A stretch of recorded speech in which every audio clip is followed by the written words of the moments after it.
আপনার সাথে যদি কোনো গুরুতর অপরাধ ঘটে আর পুলিশ যদি বলে এটা আমার থানার অধীনে পড়ে না, আপনি অন্য থানায় যান, তাহলে আপনি কি করবেন?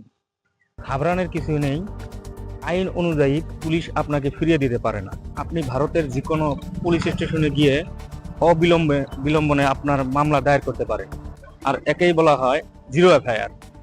এই নিয়মে পুলিশ কোনো জুরিসডিকশন বা এলাকার অজুহাত দেখাতে পারে না।